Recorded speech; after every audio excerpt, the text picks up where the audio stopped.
Are doing well. We are going to try to join City Council in their conversation about drug laws here. So let me try to get this fired up here really quick. Whew, it has been a day, y'all. It has been a day. Try to get this link here. Man, hope you all are doing well.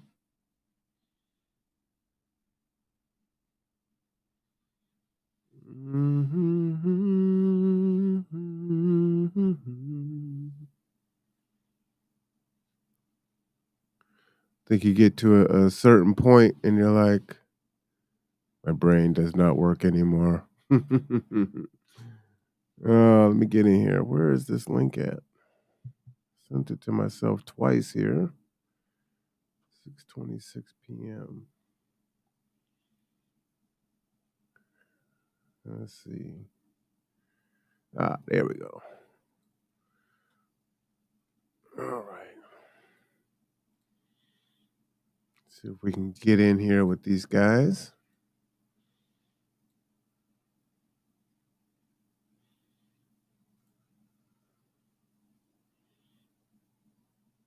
Oh, good. Looks like we got 2 minutes here to get ourselves together. So that is good for us. That's awesome. Okay.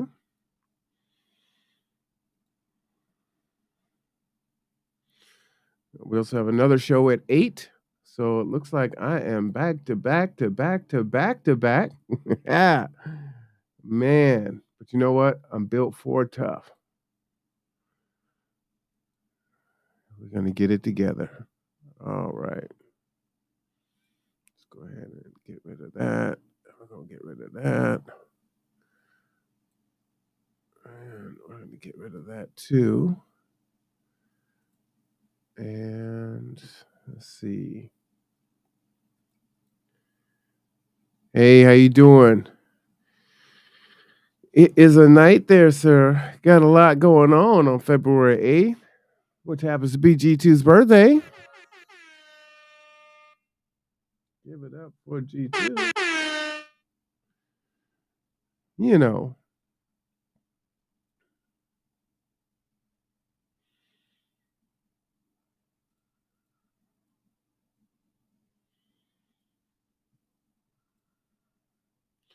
So we'll be on shortly, just in like probably about 60 seconds. They should be starting here.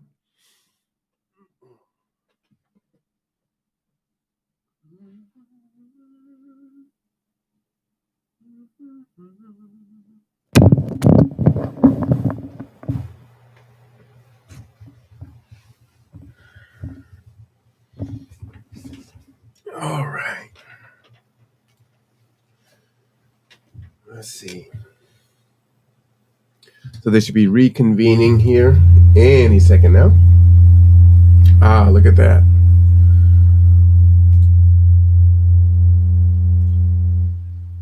So this is definitely an important discussion this evening.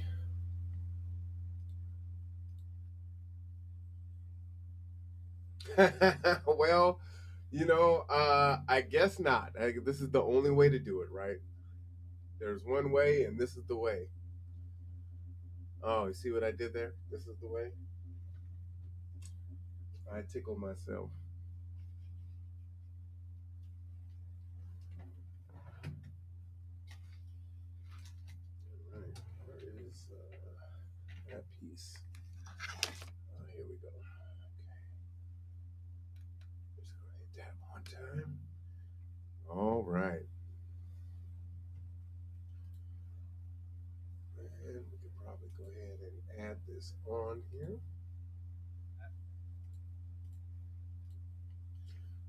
Denise, if you can still hear us, can you put that in chat? Let me know if you can hear that. Rob, put a 1 in the chat if you can hear. Just curious if we've lost audio. Councilman Jeff. They have lost their audio and their video, so they're working on it on their end right now. I see Christy Lyson. Christy, can you raise and lower your hand if you can still hear us? Okay, so yeah, I think thank you for that,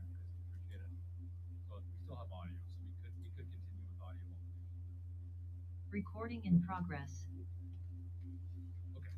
There's Back. Councilwoman Fry. The meeting, for any folks watching, we're having some video difficulties from the Recording in progress. Chambers video system. There's Councilwoman Fry. Video should still be working and recording. So, guys, ask you to raise your hand if you can still hear us. Okay, I see that. Perfect. Good. Okay, so we'll continue on with item A7. City Attorney Kylie Snell is here to present ordinance adding chapter 9.90 of the Durham Municipal Code entitled Quote Controlled Substances. Thank you. So this is an item that came out of the council retreat, and that I was tasked. Sorry.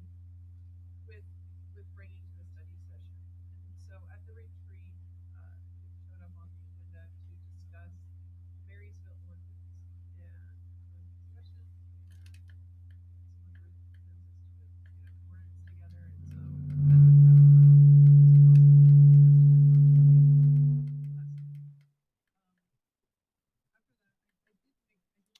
Sorry, guys, that is on their end. following up on some of the things you raised at public safety. One, that Marysville was not the first city in Washington to enact this. They just maybe got close to but Kent had actually done it a few months before. I reached out to their city attorneys, and these aren't, they, you know, this is the numbers that they gave me without really digging into their but Marysville had about, I think, 39 referrals in the first month, and Kent had 17 since September. So a difference there, of course. And otherwise, I'm happy to answer questions, but what it was prepared was based on Marysville ordinance, which is what you guys asked for. So there it is. Perfect. Yeah, and I think I'll summarize. There was just an interest in council in getting the facts on the table and learning more about this and us getting up to speed. Yeah, and it's obviously on going the to have an subject. impact on police, prosecution, and courts. And so, Court Administrator Johnson still present. Chief Wolf was at public safety and shared some of his thoughts with the council members that were there. And with prosecution, you know, we're kind of in the middle of those two, right? Because it comes from the police to us. And so it's hard, I think, going to be hard to gauge like exactly how many referrals or how many arrests or whatever you would think would be generated if this was passed. The considerations, of course, are that there's going to be legislation at the state level coming out probably too. The Blake fix that we're currently operating under controlled substance law at the state level expires in July. I believe the last time I checked with AWC, there were 3 bills that have been introduced. But who knows? Maybe you guys will find out next week which ones are the front runners or whatnot. So happy to answer any questions, whatever. Get more information or take direction from you, however you want to go with this. Perfect. No, thank you so much, Attorney Fennell. Let's go to Jennifer first, since I know you chaired the Public Safety Committee meeting last week. Yes, although I am now the vice chair, and our wonderful chair is Denise Fry now, but she will be at the next one, but she wasn't able to make it to this one. And so just some things for us to consider. I feel like you probably know my personal opinion about it, but of course, you know, we're a group. So I'm just going to kind of summarize some things from our Public Safety Committee that we discussed on this issue. One, when we talked to Chief Wolf, he asked Ms. Johnson about would we be overwhelming you with this? And I'm going to let her speak for herself on that issue. And so I just would like to hear your comments on the capacity, since we have a brand new behavioral court program. We have 2 people maybe that have been in it so far. If this were to become code, how would that impact the court system?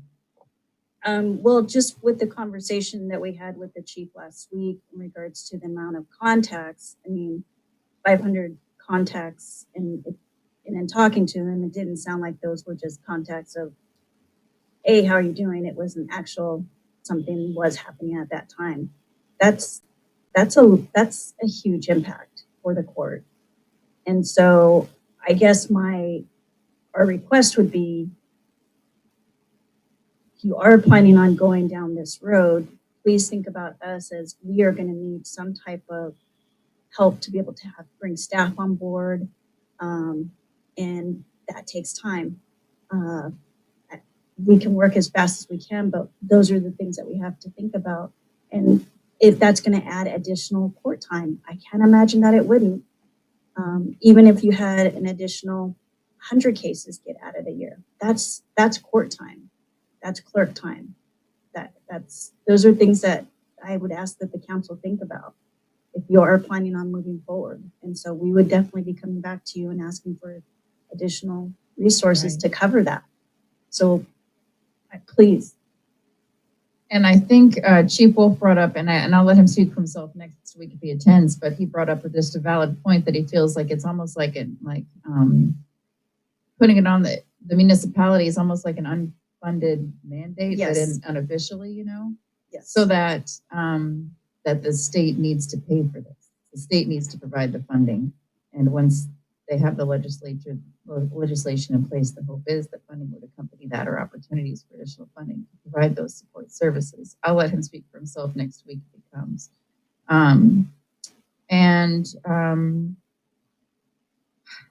So what I appreciated too about that meeting is that Ms. Fennell wanted to do additional outreach. And one of the organizations that you talked about was Kitsap County Drug Court Alumni.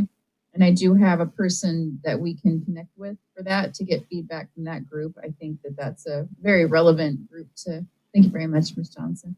That's a very relevant group that we should be getting feedback from because they're people who have participated in the diversion program, people directly impacted by drug laws, right? And then also, I don't know the mechanism that we would use other than public comment to get feedback from business owners and residents. Do we have an idea for that, or would we just use the public comment as a mechanism in our meeting? However you guys want to do it, it's up to you. So the suggestion that I had was, though, since it is a criminal law, and I think we should really do this on all of them, is that when we're passing new code, that we share it with the local bar association so that they can have comments on it that might even head off in some circumstances if someone thinks that it is preempted or unconstitutional or something like that. I don't see that issue, but some people might. Lawyers sometimes just type away and get all kinds of stuff. And then also in this one, like you said, I thought that the Drug Court Alumni Association was good, but I didn't want to do that yet because we don't accept comments here anyway. And I also wasn't even sure if it would leave this meeting. I don't know what you guys are doing. So I think you send, what I would probably do is send a link to our packet, and if it gets included for a council packet like this ordinance, it'll have the same agenda bell, it'll have this ordinance, and then instead of going just through our regular distributions, then I would probably just work with Lori to send it to maybe like add some emails to that list for this item. And another consideration too, as we decide if we want to move this forward, is the idea that, and I want you to talk to Chief Wolf once again about this, but the idea of training and then retraining a new policy. So if the state is going to have a fix for a Blake fix by the end of session, then, and we have a code in place that the police are currently being trained on, they'll have to be retrained again. And we know how labor intensive that can be sometimes, how information flowing through and then you're changing the information, how that can create a source of frustration. That's all that I want to comment on that. I'm going to go ahead and defer to my colleagues for the rest of the time. I think all of these comments by Vice President Chamberlain are well taken, and we should be determining what we need to be doing as a community. We obviously have a very big drug problem, we have a poverty problem, we have a housing problem, we have a mental health crisis in this country, and they're all very much linked. And Administrator Johnson, I think you're absolutely correct that we shouldn't be sending an unfunded mandate to the court's way. We should be thinking about it holistically.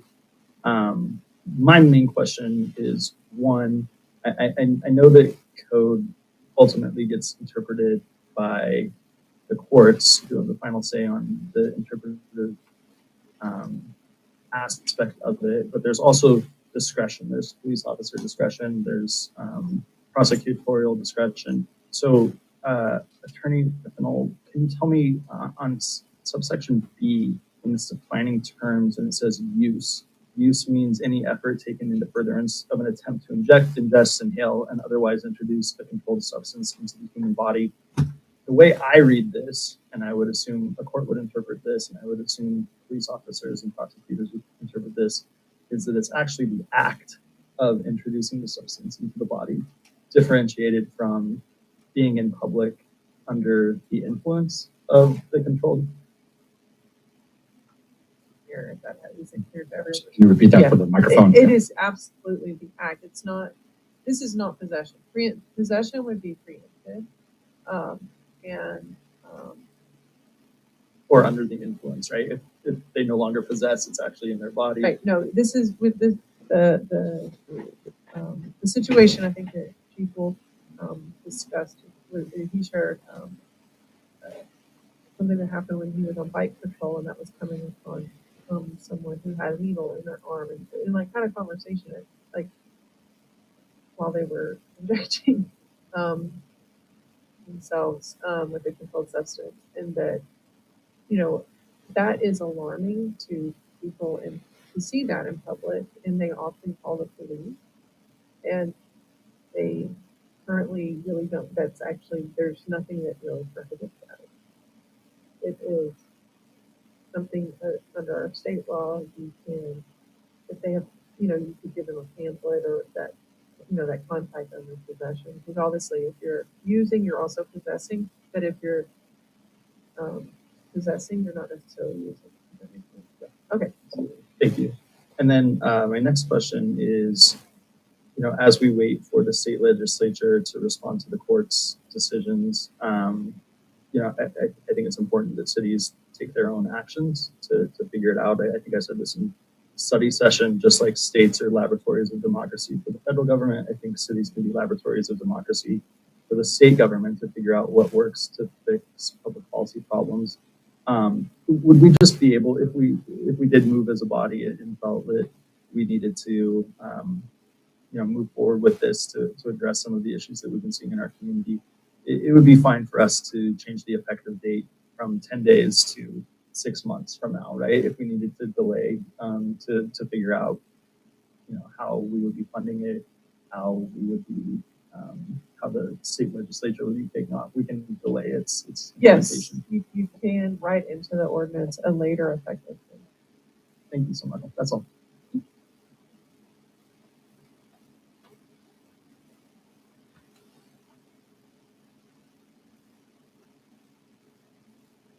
Well, I can no longer hear you, but can you hear me?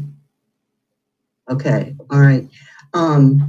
I was initially pretty supportive of this, as you may remember at study session, but I didn't understand how it had been brought up. I had assumed mistakenly that it had come through Chief Wolf or you know, the city attorney. And for all the reasons that have been discussed since then and tonight, yeah, I'd really hate to see this go any further right now with the state really working on this. If we wanted to, I know there was interest in advocating for legislation earlier. Could we, would it be possible for us to analyze the legislation that's in there now and see if we can support it?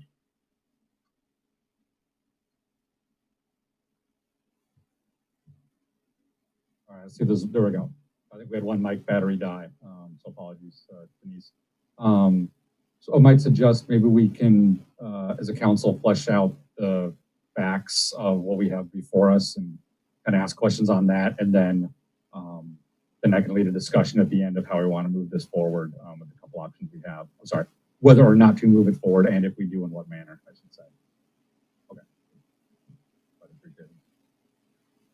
I just wanted to clarify with everybody, because I'm not there with you, that you know, whatever support I had shown earlier, I was not feeling so supportive anymore.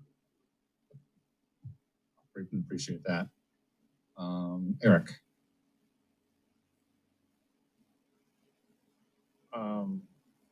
Several points I'd like to bring up.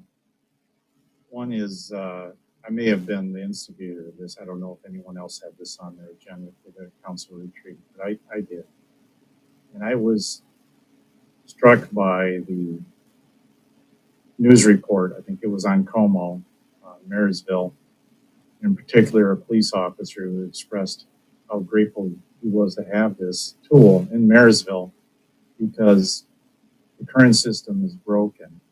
You can go up to someone that is injecting morphine, or unbeknownst to them, they're injecting morphine laced with fentanyl and killing themselves, and he's standing there helpless because he can't do anything other than saying, hey, by the way, you know, there's a program for you if you want it. And this actually gave him a tool to be able to cite him and say, now you got to, and as Chief Wolf said, and I don't know what the exact statistic was, but the Navigator program had something like 550 referrals and one person took them up on it. These people are dying, and your inaction, our inaction has a side effect of killing people when we should be trying to push them into the system, and I don't care what it costs. We should be helping these people out. And until we got handcuffed by this judicial decision, I do not have confidence that our legislature is going to pick from various things. They may do nothing, and then we still have people dying. So I really think we need to send a message to the legislature that this is what works, this is what we're doing, and we need a state law to make this uniform across the state. This is frustrating to me. The way I read this, drinking alcohol in a park is against the law. Smoking marijuana, even though that's a legal drug under the state law, smoking marijuana in a park is against the law. So the officer has the discretion. And this is merely gives you discretion, doesn't mean it's automatic. Officer, you know what, if the court is overburdened with cases, the police force can say, okay, hey, you got to hold back on writing these tickets because they're overloaded with cases. So right now you can write a ticket for open container drinking, I should say, not just, and smoking marijuana, but shooting whatever, doing crack cocaine, whatever is okay. Really? No, I can't, no. The answer is no, it's not okay. Michael. So I wasn't privy to the opening of this topic, but it was illegal, right? Like pre-Blake decision. Okay, so the part of it is the referral, right? But it was illegal before, so it's to me almost seems like a housekeeping thing. We had something that was illegal that we thought should have been illegal, that was no longer. Go ahead. I just wanted to point out one issue. So prior to Blake, use always encompassed possession, right? That's what I was just saying. Those were felonies that were prosecuted in Port Orchard and Superior Court. And when the Blake decision happened, they weren't being prosecuted anywhere because it was, unconstitutional. So the what Administrator Johnson and what Chief Wolf were saying is that So, you know, we can't make something a felony. We can only make things misdemeanors at the municipal code level. And so it puts that burden for prosecution and incarceration and supervision and defense services, right? And court services from a state level, you know, felony level to a misdemeanor level that's handled in the municipal court. So that's that shift. And so while it was illegal 2 years ago, it wasn't prosecuted in our municipal court 2 years ago. Okay, that's great, because that's kind of what the concern was. But it could be, even if this is just a stopgap to allow law enforcement to have that tool until maybe the state does a correction, because it could be a while, as we learned their big focus is budget and stuff. I don't know, the struggle or the con for me is like, you know, are we just making it tougher to even be unhoused or more illegal to be unhoused? I think too, but I guess technically it's illegal to do this stuff in private too. Well, possession, I guess, it's an odd thing, but but you know, there's concerns of you know, I know businesses, especially in our downtown, with, you know, finding folks, and then folks don't feel safe, family, you know, so it's definitely a trade-off on what we do, but I wouldn't want to come upon it, and I wouldn't know what to do, and then to find out if I called somebody, no one's gonna offer aid or assistance or, you know, prevent it. So anyways, I again kind of new to this conversation, but in general, I feel like it seems like something we should pursue. I'll take my turn, then we'll do a second round with folks. Anna hasn't done Yep.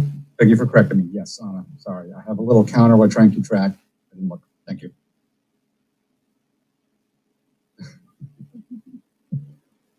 Thank you. So this is, the use in public was illegal in 2019, that's correct? Okay, so, So sorry, Attorney Finelli, microphone again. Thank you. yes. So Eric, Michael, you will possibly remember this study session in 2019 where a young bicycle officer stood up and was talking about his experience in working with people on the street in downtown. Pardon me. He had a brother who had gone down that hole and had been lost. He was still alive. And it was his mission to like go among people and say, I have a chance to bring you to drug court and you have a chance to turn your life around. And some of them, you know, like a miracle would happen and just be one rehab and they were fine. But for most people, it was just like quitting anything. They keep, you know, going back and he'd keep going. You can do it. You can get back on. And he was really thrilled about how many people he had been able to recall to life. This is a little personal for me, obviously. And I think about there's like a house in my district that's surrounded by cars where people are using in their cars. And there's nothing that can be done about it. They could just expire in their cars because we don't know what's coming down the pike as far as the drugs that are happening. I don't think this should be a 6 months out. I think that it's not that difficult a training. I heard the other points, but it's not that difficult a training to say, if they're using, you can arrest them, you know, or offer them a referral. That's not a complex training. And it's something that most officers working for the Bremerton Police Department are accustomed to, they did it in the past. I'm not really thinking so much about how it'll make downtown prettier or anything like that. I'm thinking it would be really nice if people did not die needlessly. There just is enough of that happening. I truly understand your concerns, Administrator Jennifer. Yeah. But we have to step up here, in my opinion. That's it. Thank you, Anna. So my thoughts are, I think this is where everyone's at, but I'll just speak for me personally, that I see this, I do not want to pass something that's just penalizing people to penalize them, right? What I thought I heard in the retreat from the chief at the time, and I haven't watched obviously don't attend the public safety briefings, by another case we'll have to hear from him directly, but what I heard at the retreat was that this was a tool to basically have people get help. And so I view it through that lens, that if this is a tool that helps people, it doesn't just penalize them, but it actually gets them into rehab and gets them treatment and gets, lives back on track. That's the reason I would consider it. And I think I heard back then as well that if somebody was arrested on this misdemeanor, Attorney Fennell, correct me on the process, but that person would be referred to the prosecutor, and the prosecutor could first decide whether or not to basically press charges or proceed with prosecution. Right, there would be we make a decision on what, every person who's charged is reviewed by our office on whether they go forward or not. Okay. So the prosecutor would have discretion, and assuming, as I think everyone on the current employment is, if the courts were tied up, if there was no drug programs or diversion possible, they could decide not to prosecute. It'd be in their discretion in that case. Sure, and so keep in mind though that, and this is just a big picture thing, people have to want to engage in therapeutic court. They have to want to engage in treatment and serve. It's one of the differences between this being in a municipal court versus being in superior court is that in superior court, we're looking at, in the past, whenever, before the Blake decision, people could often, depending on their criminal history, be looking at significant sentences that were motivating to do something to avoid being away from your kids that long, or just, being in prison that long. And so, a gross misdemeanor goes up to a year in jail. And this is, I think, contemplated to be a misdemeanor, which means it would cap out at 90 days. It is quite possible that people will not be motivated. And this even really goes for the therapeutic court program. People have to choose to participate, and that because of the lower sentences at the municipal court level, some people just aren't motivated. They would rather be guilty and have a sentence imposed on them and continue about their life and not have to meet with the judge and a prosecutor every day of the week. So I just wanted to let you know, I this appreciate is the not, process. you make this illegal. It's not going to be that someone's looking at the 5 and 6, 0 to, the sentence ranges that people were looking at that motivated some of those success stories that you were talking about that made people want to go to drug court. So, gotcha. So if someone gets charged, prosecutor can decide whether or not to prosecute. If they do, then it goes to the court, then it goes before the judge, and the judge, I'm asking Administrator Johnson, the judge can then decide basically the sentencing.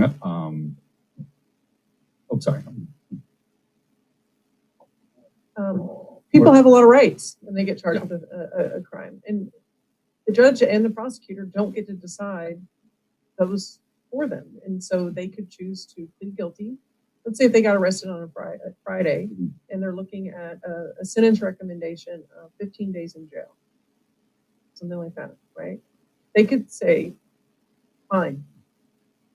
I'm gonna sit this out. I'm gonna get a third off. I'm gonna do 10 days. I'm gonna be out, and I'm not gonna have to go to Bremerton Municipal Court every Tuesday at 10.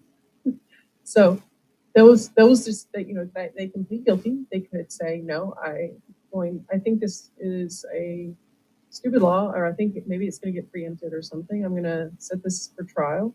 I'm gonna kind of try to kick it down the road a little bit and see what happens. They could say, so that we're gonna appoint them attorneys. It's not gonna be that they show up to court and where the judge says, you have to go to treatment, you know, the Monday afterwards. They're going to have options that they can exercise, and it might not be the ones that you think that they should. Well, no, thank you for explaining that. Okay, and then let's say they plead guilty, judge's discretion on sentencing and treatment. And so if there are no treatment, let's say there's no treatment available, the resources aren't there, the judge could then, if they had pled guilty and there was a sentencing, basically say, I'm going to give you the minimum sentence because there are no diversion programs available. Correct. And Okay. I mean, the other thing is too, is, I mean, like Kylie, Ms. Reynolds just said, you know, if it's just it's a 90 day, it's a misdemeanor. So, you know, they get booked in on a Friday night. Okay, Friday night, Saturday night, Sunday, Monday night, Monday, they get heard. That's already 4 days. And if they're getting an offer of 15 days, you know, plus credit, they're out in a few days. It's just things you need to think about. And the fact that, yes, the city attorney's office can have a discretion on whether they're going to file or not, but those people are still getting booked into the jail. So we still need to process them that Monday morning or every day that they're booked. If it's a decline, okay, we're going to release. It's still paperwork, still processes that the court has to do on our end. Thank you. And I really appreciate just getting an mutual understanding and the facts out there. Last question before we go around to, so currently, do you have the rate on if like public intoxication, if somebody's drinking beer down the street and they get cited, this process is in place for them currently or no? That's an infraction. Okay. So this is a crime. They're processed differently. When you get cited with an infraction, you get handed a piece of paper. Everyone's gotten a ticket. That's the same process for marijuana and. So this would escalate our current rule on alcohol and marijuana. Right. As well. Or Well, no, it is higher. So they're both all illegal. I mean, or right now, marijuana, those are citable offenses. They are not arrestable crimes. This is an arrestable offense. It would be a misdemeanor. I'm Similar to like. Sorry. Similar to like. Restate that again on, is this bringing substances besides alcohol and marijuana to the same level that we currently have alcohol and marijuana? No, it's Okay. one above. Okay. So if you think of like an infraction as like the lowest level, then misdemeanor, gross misdemeanor, felony, and you can do A, B, and C felony. But well, not you can't, the legislature. But what I mean is, like right now, alcohol and marijuana use in public is an infraction. This is a misdemeanor, and so on infractions, you don't get booked into the jail. You get issued a piece of paper, and you come to the court, and you can pay it or contest it, or. But for an arrestable offense, they could actually be put under arrest and taken to the jail and booked in, and then they would be seen by the judge the following judicial day or within 2 days. Thank you for clearing that up. It's very helpful. All right, let's go around to, and I've seen Quinn's, oh, I'm sorry, well, but Denise did speak on this already. So, but her hand is up. It's been up for a while, sounds like. All right, so Denise, then Quinn. Just trying to understand the rules. So Kylie,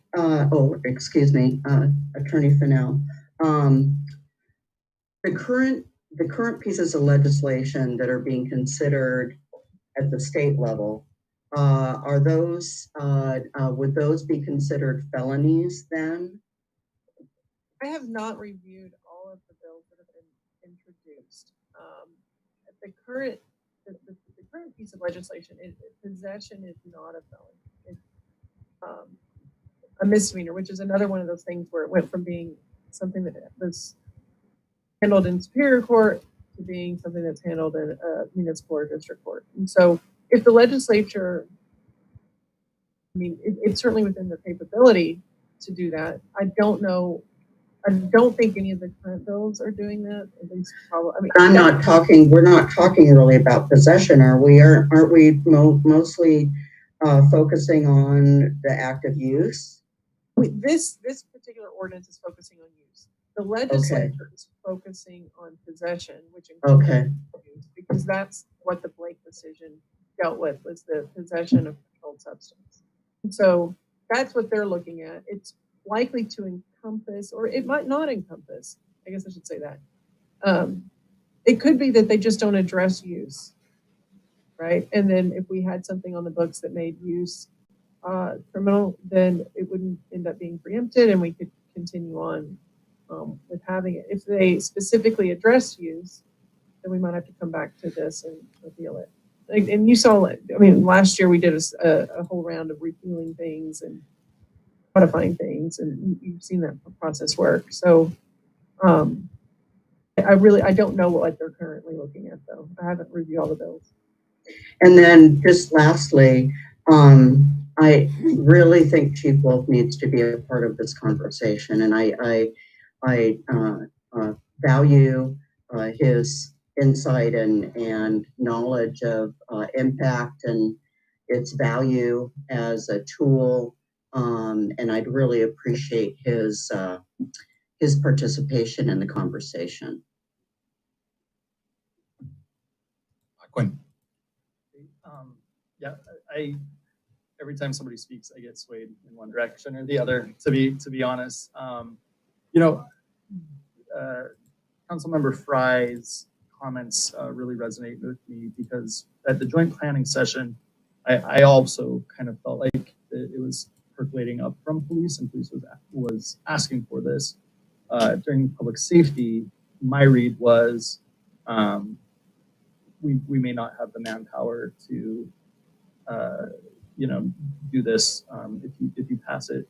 So I'm meeting with Chief Wolf on Friday. I'm having lunch with him, and I'm happy to report back in an informational way of clarifying that. And I'll make sure whatever communication I send out to council is approved by him, so I'm understanding that position correctly. Because Councilmember Fry, I think you're correct, and we really needing to understand that. In addition, I think Councilmember Chamberlain's points are really well taken, and what I keep going back to are like policy papers that I wrote about collateral consequences, right? Like, it's not just this is a touchstone for getting folks help that need help and ensuring that they don't pass, which is really the point of this, right? But we do need to be really thoughtful about collateral consequences. Is this going to affect, ability to get affordable housing, SNAP benefits, things like that?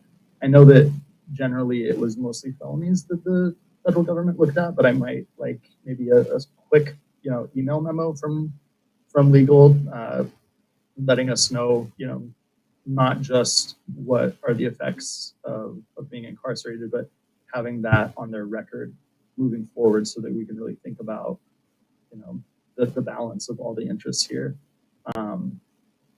But for me personally, once I get those questions answered and a little bit more input from other stakeholders, which I think have been suggested,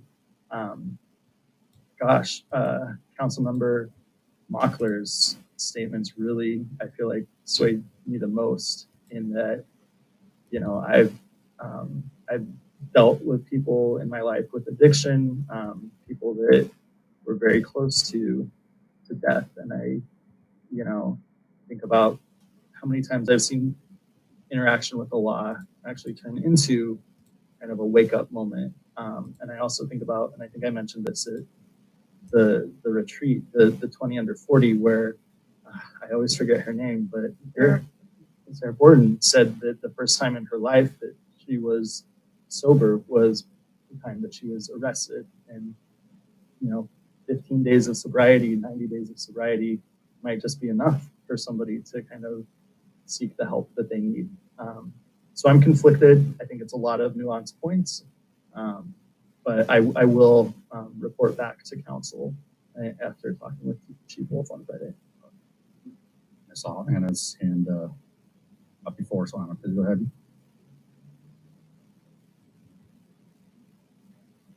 So you were making very good points about 15 days or even just 3 months, as opposed to the much longer sentences for felony. But carrying forward from Quinn's words, it's and quoting the young bicycle cop again, bicycle officer again, it's, do you want to go cold turkey, or do you want to go through a process that would be much less painful? And that swayed many people. I hadn't heard Sarah Borden's words, but that is also quite powerful. Appreciate it. Eric, your hand. Michael. Sorry, Eric. First recommendation is we have another study session. We don't put this on the agenda this week. There's too many unanswered questions. I would like to hear from Chief Wolf and see if we have his support for this, because it has to go from leadership on down to the police force. My thought was enacting this law gave the police force support in doing their job instead of the frustration, which I understood they were experiencing through the Marysville experience. If Bremerton's unique and they're not experiencing this frustration, okay, I think it's universal, but I want to give him the opportunity, if he's against this, to explain why, so his police officers understand why we're not passing an ordinance similar to Marysville or Kent. So we're not inventing the wheel. If we pass this, we are taking something that 2 municipalities, to the best of our knowledge, already have in place. So some type of testimony or input from those municipalities on their success of their program so far would be beneficial for us in a study session. The other thing is, thankfully, I'm not addicted to drugs, and I've never been addicted to drugs. But I gotta believe, if you are in an environment where you can't take drugs for 15 days or up to 90 days, it's going to be one hell of an experience. But also, maybe then your mind will be clear enough to say, you know what, I need help, versus you're on the street and you're on, on whatever your drug of choice is, and you say, I don't want help. Just want to give these people a chance. Again, I'm willing. I'd like to hear from all aspects, and if we can get the message out for when this does go on the agenda, hopefully we can get testimony from all viewpoints and make our decision from there, an informed decision. And I'm hopeful that from this point forward, council doesn't say, I'm against this, I'm for this. We just all listen and throw our viewpoints out, and we'll wait until we hear all the testimony and make our decision. All right, Jennifer, then Michael. Okay, so the public safety hat is off from the committee. I'm just going to speak freely because I just really want you in the next couple weeks. I agree with Councilmember Younger that we should put it off to another study session. I want you to evaluate your biases and think about it, because if you're under some delusion that you think that this is going to save everybody, it's not. I've witnessed, we had a roommate back in 2002 who we saved his life from an overdose, a heroin overdose.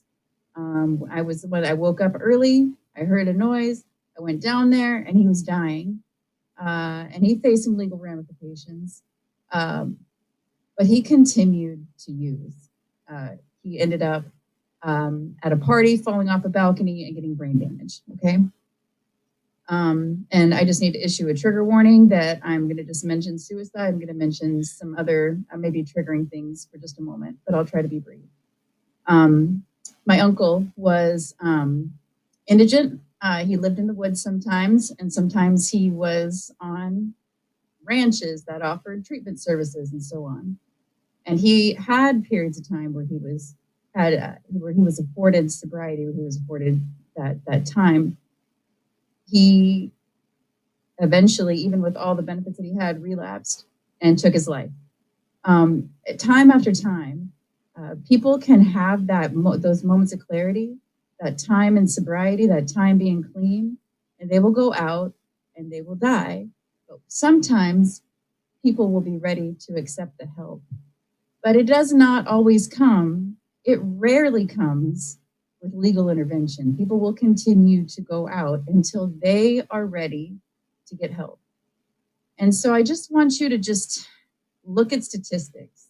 I want you to be very mindful about if you are under this premise that criminalizing drug use will help people, or if it really is that you want to criminalize this behavior because it is antisocial and you want to eliminate this behavior from your community for the sake of another group.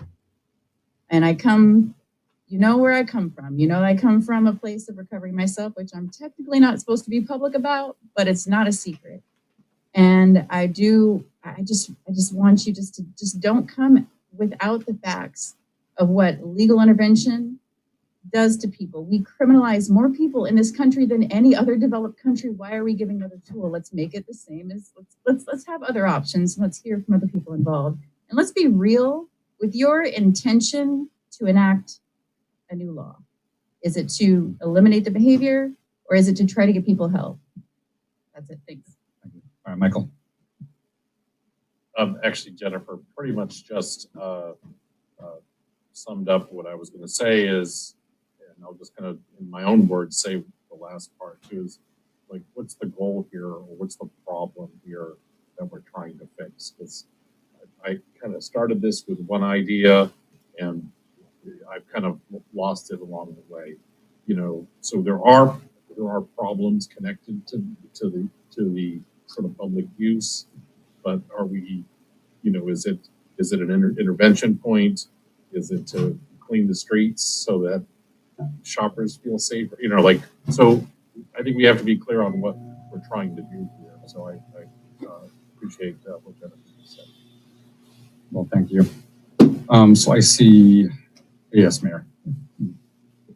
This might help, and it's not, Chief needs to be here to speak to answer Yes. specific questions, but I am working with Kitsap County, and they do have a program where the first interaction in certain circumstances, unless there's a crime actually being committed, is going to be, it comes from a case management perspective with a resource guide and options and some skills with communicating with folks, you know, who might be homeless or, you know, there's a lot of association with drug use, untreated mental illness, and homelessness. So there's a couple between the county and a nonprofit. I'll share it with you when I get some results. And so this will be. Yeah, let me say aloud, just any specifics, it's not. Yeah, At the end, you can definitely email us anything. Most of this doesn't work in isolation. You actually have to, I mean, I'm not going to give you advice on this. Right, please, yeah. Yeah. So you can consider that there'll be some other programs out there to help folks who are addicted. They don't always accept, as Councilor Chamberlain said the first time, but if there's multiple times where maybe one of them sticks, and that's going to be coming. I don't know if that helps with your decision or not. I'll let you decide. No, appreciate it. I think I see a couple paths that we should choose from here. Let me just lay them out, and I think I see kind of a consensus, but just to put them all out there, we can put it on general business next week with an action attached, and I'm seeing a bunch of head nods and no's, I expect. Perfect. Keep giving those head nods or not. We could put it on general business for input only, as we've done in the past, to get public input. We could just postpone this to another study session to hear from the chief and from other folks and keep gathering more data. And if we did that, that study session could either be, 2 weeks from now, or it could be after the legislative session to see how things shake out. And the final option I see, and this can go hand in hand with having a later study session, is we could, as a council, decide to send a letter, or any council members can on their own, to the legislature urging them to take, some sort of action as a parallel path. So head nods on another study session in the future at some point. Is that okay? Seeing head nods there. So we'll do that, and then thumbs up on 2 weeks from now to continue the discussion versus wait till after the legislature. Okay, I'm seeing we should keep talking about this. All right. So why don't we postpone this for, not postpone, but we'll put it on study session for 2 weeks from now. See if we can get the chief here, and we can all go and do some more research and see if there's anybody else who wants at the table to get the right data and input. And yeah, Attorney Fennell, please weigh in. Okay, so I just want to make sure that I'm clear on what my assignment is. I think Quinn wanted me to look into potential collateral consequences that might result because this is a drug conviction. And it sounds like there's an invitation being extended to the police chief to provide the position of the police department on this proposal and attend at the next study session. Yes. Can we get some, questions you might ask so the chief and I can work together to touch police position on this? And that's So I think the council's questions, let's just get it right here, was basically, do you have the staff currently to enforce this if enacted, or would you in the future? Is this a tool that you would use if enacted in order to basically help people get treatment? And council, help me out for any other specific questions, but basically, do you view this as a net benefit to the city, or do you not, from the position of law enforcement? Do you have another question there? Yeah. How do you plan to fund it? Okay. I think we got a path forward. All right. Oh, nope. Sorry. Nope. Go ahead. There was another question, and that is the experience of the 2 municipalities that have already had this in place. What has there been? And I don't mind if our attorney just reaches out for their. I already have, so I can share that. I thought I said that at the outset. I'm sorry. Was there actual the statistics and all that? The 39 referrals for Marysville since it was enacted in December. I talked to the city attorney overall. They seemed fairly pleased. There have been 17, I think, referrals in Kent since September, so they've had longer but fewer. Of the 17, I think the prosecution was moving forward with 12. Okay. So we you can could get have that in. something in written form. Yeah. So we can understand how many went for prosecution, how many went for referral. Well, the referral is from the police to prosecution. Okay, no, so I'm talking about then referrals that, okay, they go to the drug court, to the drug versus they go to jail. I can try to get that information. It might be too soon because the life of a case, like for an out of custody person, they've got 90-day clock at the outset, and it's often extended. And so, like for the people in Marysville, if they appeared, they might not have even had a court appearance yet. And so we're probably not going to get stats from that because I think went into effect in December. So I can try. So I think, yeah, whatever information you're able to get to put in the study session packet for 2 weeks from now would be fantastic. Ally, maybe you and you can ask some more questions about what type of formal endorsement did they need from their police chief. Sure, and I think I was looking on Marysville website. When I was speaking to the city attorney, he mentioned it. I think it was included in their mayor's state of the city address. And I looked online; it's actually not written. It's a video. I haven't watched it. It's sitting here, but there might be more information if anyone wants to check that out. I'll be checking it out. But if you look up like Marysville Mayor State of the City, it's a YouTube link on their website, and I think it's addressed in there. Okay. it's completely up to the mayor and the police chief, but I wouldn't mind hearing from a street patrolman that's has feet on the ground. As to what he's seen out there. No, I think that's a fair point. I obviously up to the mayor to direct the chief and the chief to direct his employees, but I would personally love to hear as well, to hear firsthand experience, cases where something like this may help, cases where it may not. See how prevalent those cases are. So with that, I think we got clear path forward. We'll have this on study session 2 weeks from now. We'll extend an invite to the police chief and ask if you would be okay allowing a street patrolman to be here as well. I just thank everybody for this is a difficult topic and conversation, and I really appreciate everybody for not getting the facts out there. So with that, propose we do general council business up until the resuming the retreat item, and look at taking a break when we finish that. So with that, we'll move on to general council business, and I'd like to invite Public Safety Committee Vice Chair Jennifer Chamberlain to provide a summary of highlights from the last meeting held on February 2nd.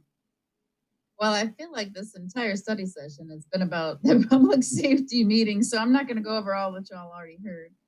Couple things. So we don't exactly know yet.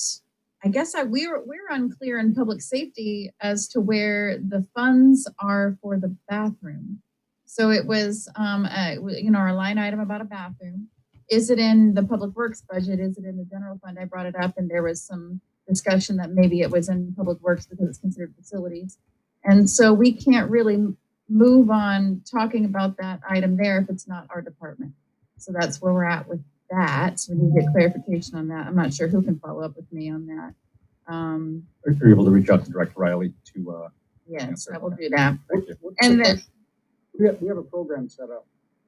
$10,000 that was added by council for related to downtown restroom facilities. Yeah. Which specific part of city budget is that in? Oh, you see that? Okay. so we know which committee to talk about it in, because what council had decided is that we were going to refer it to public safety. But that may not be the most appropriate, or is it the most appropriate? Well, for us, we were going to bring it to the full council because there wasn't any one committee, and there's some things that we need to run by you, the feedback we're getting from the community. And so, And you're talking about the homeless community as well, the impacted community, or okay. So I'm going to move on to the next thing, which is public safety. The levy. So next public safety meeting, we're going to talk about the levy of the EMT and police levy, emergency services levy. That's really it. But we need to, when we do talk about it finally at our study session, we'll probably move a little fast because filing week will be coming up right around the corner. So that's it. Thank you. Gotcha. And that's the next study session 2 weeks from now? Yes. Yep. Okay. So we'll come on the 22nd study session. Okay, excellent. Appreciate that briefing. I don't know, I'd like to invite any other council members that attended regional or other committee boards to brief on that committee board. The Kitsap Transit Board.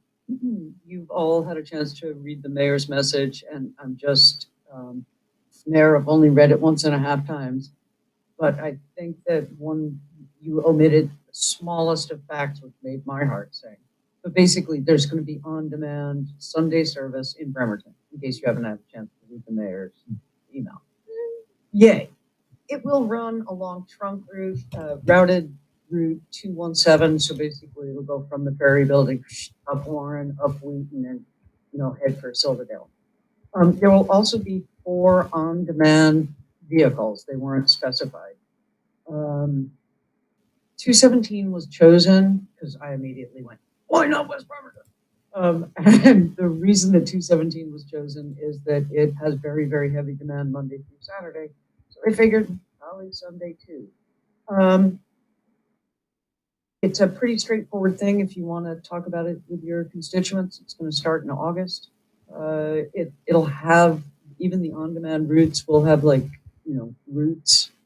And you just call and go, I want to be on the 10 a.m. route or the 11 a.m. route, so forth and so on. It's phasing in slowly with Bainbridge the last, which was a source of sadness to the counselor from Bainbridge Island as it interfered with equity because the workforce would not be able to get to Bainbridge Island on a Sunday. All right, thank you for the briefing. Any other regional committees folks have attended that want to brief out on? All right, seeing none, we'll move on to the continued discussion on the joint planning session. How are folks doing? Are we good to maybe go for half an hour, then take a break, or do you want to take one now? But,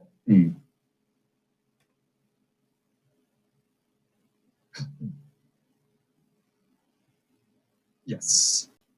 So what I would goal for tonight, although realizing it is getting close to 8, we've been at it for a couple hours. This long study session was to just continue the ranking where we left off at the retreat. If we're able to get through it quickly and then basically call it a good stop there. If we can get to that ranking, then you should have printouts and email I sent earlier in the week. So what I did was with the ranking that we had from the retreat, we got through four of the kind of big topics. I basically took the ones that you saw the spreadsheet here. So just comparing importance versus the difficulty, the ones that float to the top of high importance, low difficulty, and then in the order that happened to get a draft here. And so no secret sauce. It's literally this third column, one minus the other. And this is just to get us to a cohesive draft that we can stare at. And then in a future study session go, oh, why'd that one end up at the top? I don't like it, move it down here. I don't like that at all, let's strike it and get consensus on items. So it's really just to get a placeholder, complete draft, but not final. So if we're able to finish ranking real quickly tonight, we can basically fill this out as a draft. And then at subsequent study session, dig into the meat and hopefully get something we got finalized. So any questions on that? Process question, Mr. President. Is this something that council can do? Can we say we want to prioritize X without seeking additional funding for it? For example, currently the Public Works is prioritizing sidewalks to fill the gaps, which is a very sensible thing. Can council, and I'm truly asking because I don't know the answer, can council say we want to prioritize sidewalks, I don't know, around parks and schools? Is this something that council can do? Our goal with this is to basically get this form filled out, get the words on this paper with our goals and priorities that we appreciate. And once that's finalized, then it's working with the mayor and administration to enact those goals and priorities. Unless,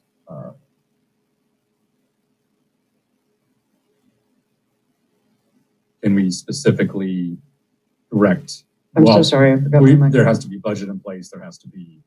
If, for example, sidewalks are being built to the tune of $6 million a year, let's imagine, can we say we want those $6 million worth of sidewalks to be done near parks and schools? Is that something council can determine? And I'm asking because I don't know the answer. We can pass ordinances, we can update budget.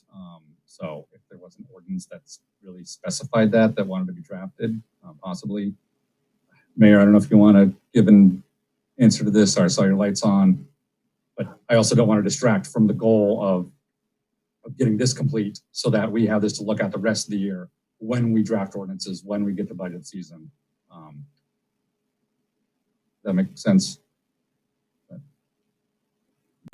Okay, yes, it makes sense. It's just, it's something that occurred to me between the retreat and now, Gotcha. and I'm bringing it up as a meta question, I suppose, but it's, can council, for example, say parks should prioritize large, flat, grassy areas? We can put it in here.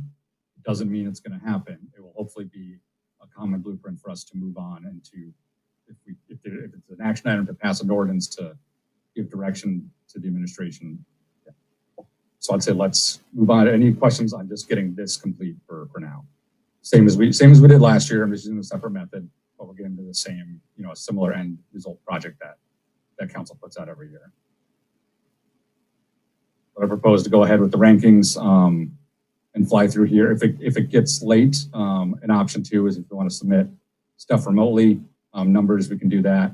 But I would just like to move on, and you got the printouts in front of you. So where we last left off was getting to affordable housing items. And we had a couple, and can I steal a pen from someone? Thank you, Lori. I was gonna do a computer, but since everyone has a printout, I think it's just as easy to do this. Okay, so our first item, in fact, you know what I'm gonna do? Let's go down to the black items, the ones that were newly listed for this year. Start with those, then come back up to the blue ones. So we have an item to identify funding for community organizations to develop more affordable housing. Unless there's any questions on this, again, I'd like to be quick on just rankings, get some numbers. So it's under affordable housing, and the first, not the blue item, but the black color.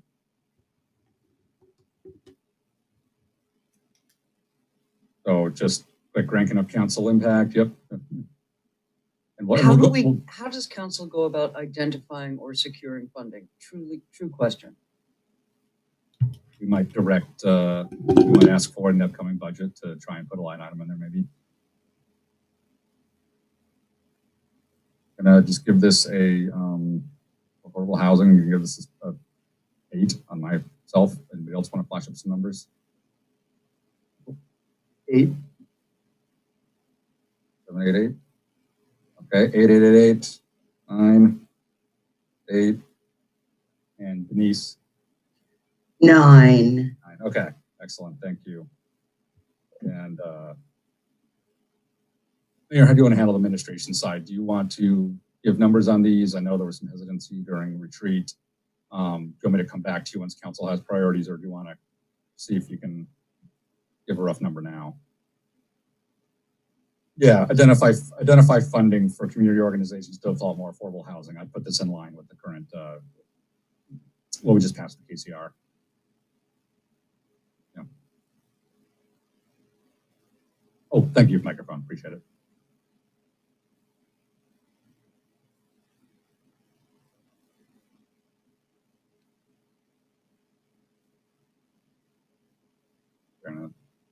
What I propose is maybe council, let's just get our numbers on the page, and then I'll reach out to the mayor and get numbers back if we can. Okay. So yeah, so basically it'd be like we did this case here. All right, next one, create incentives for ADUs, cottage, duplex, triple, et cetera, missing middle housing development.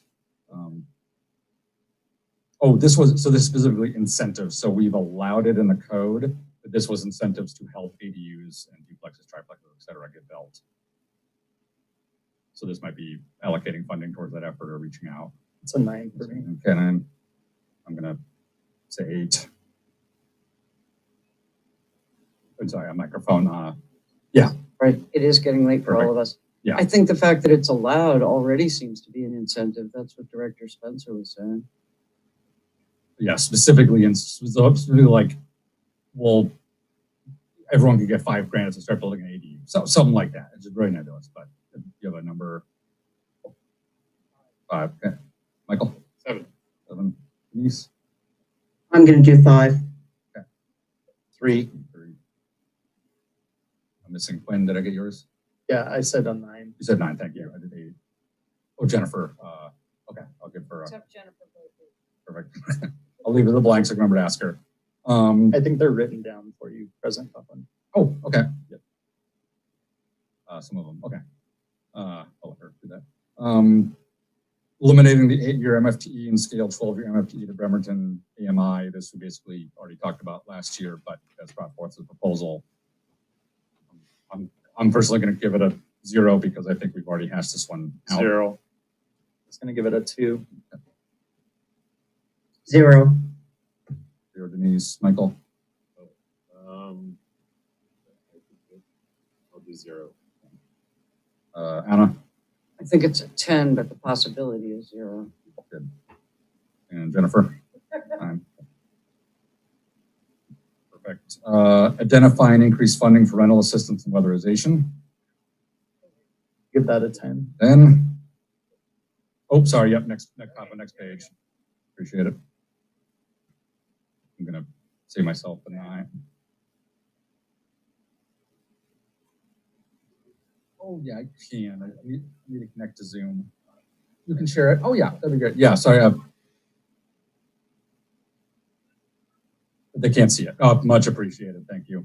That'd be great. So IT is going to share the PDF that we're all staring at. Excellent. Appreciate that. So I heard a 10. I'm going to give it a 9 myself. Shout out numbers. 9, Jennifer. 9. And 9. 7. Anna. I'm sorry. Harder airplanes can fly.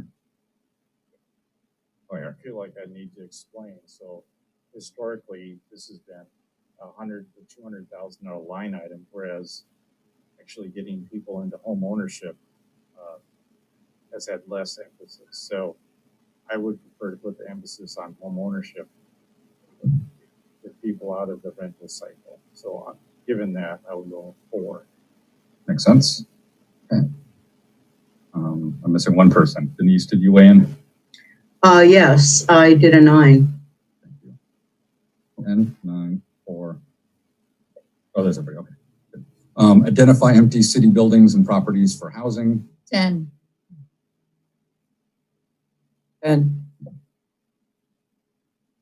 I'm gonna go with the 4. Yeah, 4. 3. 3. Eric? 6. Council President, Five. isn't this the same as, sorry, that Yeah, so I now let's usually go look back to double-sided. blue, which This is is why the I same do the thing blue as first. surplus Yeah. city properties. Yep. So now we've done the black one. Let's go back to the blue ones. So I would strike the old item of identifying surplus property for possible supporting housing development. I think that's the same wording, but this has more action items on the black wording. Okay, so we're killing identify surplus property.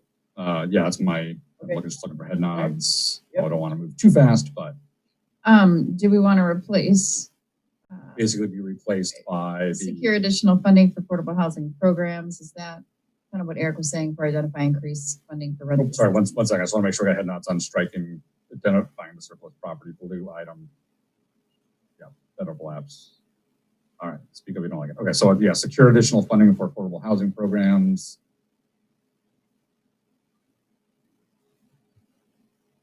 Would that be more of a goal that you're talking about? Should we replace secure additional funding for affordable housing programs instead of? Aren't the two, the blue and the black, the same? They're not, because Councilmember Younger mentioned home ownership. They both say affordable housing. Right. Different animal. So this one, I have a much higher priority. I have much more support if it's more broad than weatherization, which we've done a tremendous amount on weatherization and rental Oh, yeah. assistance. So I think now we're looking between similar wording, identify funding for community organizations to develop more affordable housing and secure additional funding for affordable housing programs. So Yes, Wow. I would hope that that would be in partnership. I just want to bring us back to what Director Spencer always reminds us, and that is we don't build affordable housing. We, provide money to community-based organizations or others in our community to do that. So I think, combining those in some way would be fine. But I don't know that the city needs to. I think we're doing a good job of securing as much federal funding as we possibly can and state funding for this, but I might be wrong about that. Just a thought, it could be I feel like the combined. black wording is more specific than the blue wording, but they mean the same thing. So And it's more I inclusive. propose striking the blue wording of secure additional funding because we already have it under community organizations for partnership, but speak up if you want to keep it on and rank it. I would like to keep it on and rank it. Okay. Because it is more inclusive than the black wording. Okay. Let's rank it real quick, and then when we get to the next study session, we can combine or treat. 10. Perfect. All right. Can I suggest a change that might resolve this? Identify funding with community organizations? Let's No? let's Okay, carry postpone on, the carry tweaking on. and just, yeah, we'll just keep Okay. moving. All So right. secure. So secure additional funding for affordable housing programs. I'm gonna give that a 9. Like I'm gonna give it an 8, same as I give the other item. We'll shake it out next study session. 8. Michael. 7. Eric. I'm gonna go low because of my previous stated point, so I'm gonna go 5. Correct. Makes sense. Okay. Because it's not in collaboration. Explore feasibility of implementing findings of March 2020 Affordable Housing Recommendations Report. So again, this one was wording from last year. That will go down to I'm gonna get under difficulty. I'm gonna give this a 8, fairly high priority. Of seems like it'd be good to get an update on this report and what we can do. I'll go with an 8. Also on team 8. 8. 8. Team 8. 8. Michael, yeah. So I would tend to score this low because I would assume the administration has this report and is working on it. Like, so it seems weird to like prioritize everything that's happened. Like, we talked about this a little bit. Sure. You know, so I tend to think, oh, you know, weatherization, man, that's going great. You know, we're always looking for stuff. So I guess I'm looking for things that really stand out. So let's say we had this on our list from last year. Yep. My take is if it's in the works and it's low difficulty, keep it on our list. We're keeping our eye on it, and if it gets done, we can check it off. Oh, IT. Yeah, sorry, IT. Okay, yeah. Andrea. Can you hear me? I'm just doing mic check real quick. Yeah, perfect.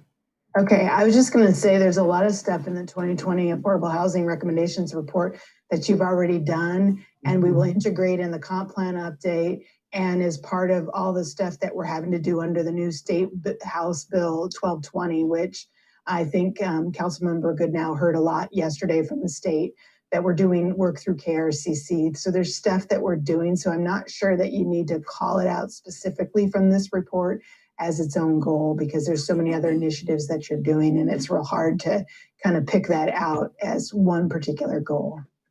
Fair enough. Let's postpone kind of those comments to next session, where we can just strike things in Greek language. So, but much appreciated, Director. All right, 2 more numbers. Let's keep moving. We'll get a draft and iterate after that. So my comment on this is, before we can give you a number, this was right when COVID started. I don't recall us having a study session. We could have, like, kind of in a fog during that period. Did we actually sit down and digest this thing page by page and have a study session? Or was this just the administration saying, this is part of the toolkit, here's something we can pass? If we didn't, then I suggest it's very important.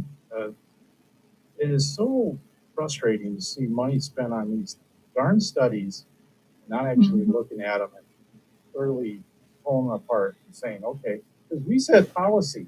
It's not the administration saying, hey, we like this, and that's great. I think Andrea does a great job. I'm not going down that I road. appreciate it, but let's keep up on the ranking. Yeah. Fine, 10. So 10, perfect. All right. Agreed. Michael. Which one are we on? March 2020 Affordable Housing. Oh yeah, Yep. yeah. 7. 7. Okay, sounds good. Identify new partnerships and programs for greatest impact. Strike it. I'm fine striking this one because I think it's covered by the other ones we've ranked. What if It's not a very direct, measurable goal.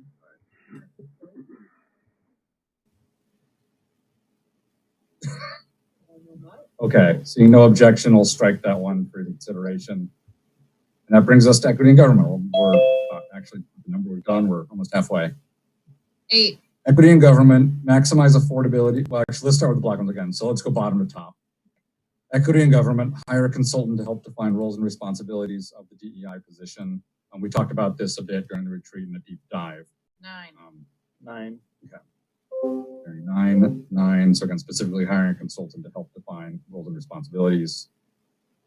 9, 9, Of course, you are a council member. Team 9, Team 9. Denise, Michael. 9.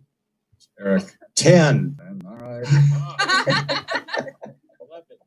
as well. All right. I did a 10. I'm not even sure.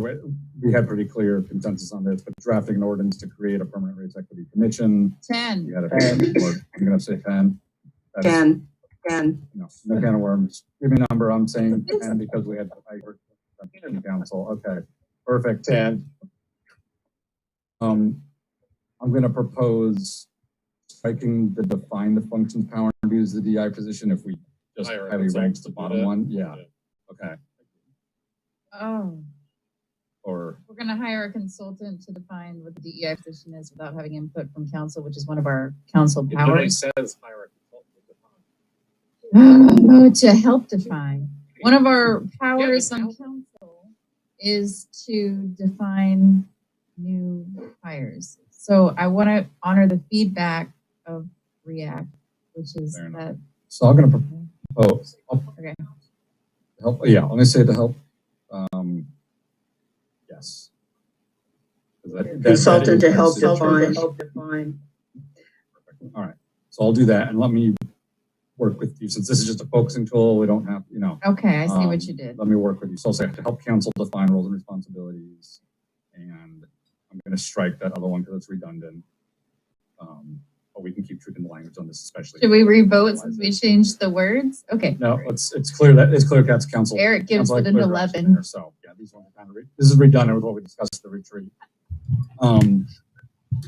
The one from last year, maximize affordability by using equity and racial justice lens. If we want to keep that language in there. That's a huh? I don't know what that means. It is Strike a that. little more nebulous, but maybe.